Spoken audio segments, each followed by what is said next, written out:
سورہ جمعہ آپ کو یاد دلا دوں، فَإِذَا قُضِيَتِ الصَّلَاةُ فَانتَشِرُوا فِي الْأَرْضِ وَابْتَغُوا مِن فَضْلِ اللَّهِ، جب نماز پڑھ لو تو روزگار کے لیے پھیل جاؤ زمین میں، محنت کرو. اللہ کو یہ پسند نہیں کہ کوئی سست مومن ہاتھ پہ ہاتھ تک کے بیٹھا رہے اور بہانہ بنا لے کہ میں تو توکل کرتا ہوں بڑا. یہ توکل نہیں ہے. مولانا نے دیکھا کہ مسجد میں ہر وقت کچھ لوگ بیٹھے رہے ہمیشہ بس ظاہر میں عبادت اور نمازوں میں لگے ہیں، کچھ بھی نہیں کر رہے ہو، بس یہی کام کر رہے ہیں، اور لوگ انسپائر ہونے لگے، ارے یار یہ تو اصل مومن تو یہی ہے. تو اب غلط فہمی دور کرنا ضروری تھی. تو انہی میں سے کسی نے کہا کہ مولا دیکھیے تو کتنے متقی مومن آئے ہوئے. تو مولا گئے کہ ہر وقت تم یہی رہتے ہو تو تمہارے کھانے پینے کا کہاں سے ہوتا ہے انتظام؟ کہ کوئی آ کر ہمیں دے دیتا تو ہم کھا لیتے ہیں، نہیں دیتا تو ہم نہیں کھاتے، صبر کر لیتے.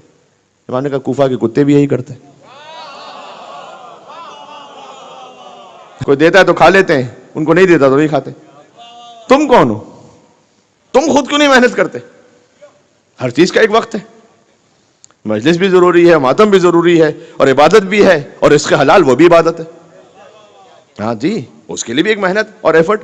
وابتغوا من فضل اللہ، لیکن اللہ نے کہا جب اس محنت کے بعد کچھ حاصل ہو جائے تو تکبر میں نہیں آ جانا، فضل خدا بندی سمجھنا. یہ نہیں کہ کچھ حاصل ہو گیا تو اکڑ گئے، جناب یہ تو ہمارا کمال تھا، ہمارا ٹیلنٹ تھا. کتنے ایسے لوگ ہیں جو ہم سے زیادہ ٹیلنٹڈ ہیں لیکن ان کے پاس وہ رزق نہیں آئے، کیونکہ اللہ کا فضل بہرحال اللہ نے تقسیم رکھی ہوئی ہے، ٹھیک ہے نا. تو تکبر میں نہیں آنا. پھر اللہ نے آگے کیا کہا؟ وَاذْكُرُوا اللَّهَ كَثِيرًا، اللہ کا ذکر کثیر بھی کرو. تو جیسے ہی آیت پڑھیں کہ اللہ کہہ رہا ہے ذکر کثیر، تو 1000 مرتبہ یا اللہ کہیں کہ 10,000 مرتبہ یا اللہ کہیں تو ذکر کثیر ہوگا کیسے؟ اب ہم نے کہا تم نے کیا سمجھا ذکر کثیر کیا ہے؟ ذکر کثیر 1000 مرتبہ 10,000 مرتبہ کہنا نہیں ہے. ذکر کثیر تو ہماری دادی فاطمہ الزہرا کی تسبیح ہے.